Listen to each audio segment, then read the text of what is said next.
അടുത്തത് നമ്മൾ നോക്കുന്നത് അൾട്ടർനേഷൻ ഓഫ് ഫിംഗർ പ്രിൻറ്റ്സ് ഏതൊക്കെ സാഹചര്യത്തിൽ സംഭവിക്കും എന്നാണ്. ABCDER എന്നാണ് ഇതിൻ്റെ ഒരു ഷോർട്ട് ഫോം. അത് നോക്കുമ്പം A ഫോർ അബ്രേഷൻ, അബ്രേഡിങ് ആണ്. B ഫോർ ബേൺസ് ആണ്. അബ്രേഷൻ അല്ല, അബ്രേഡിങ് ആണ് കേട്ടോ.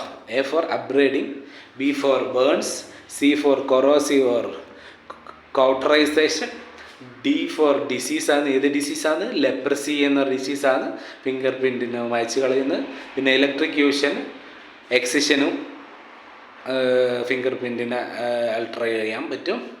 റേഡിയേഷനും ഫിംഗർ പ്രിൻറ്റിനെ അൾട്ടർ ചെയ്യാൻ പറ്റും. അപ്പോൾ നമുക്ക് ആണെങ്കിൽ അൾട്ടർനേഷൻ ഓഫ് ഫിംഗർ പ്രിൻറ്റ് ചെയ്യുന്ന ABCDER. Okay, abrading, burns, corrosives, disease, electrocution, radiation. Okay.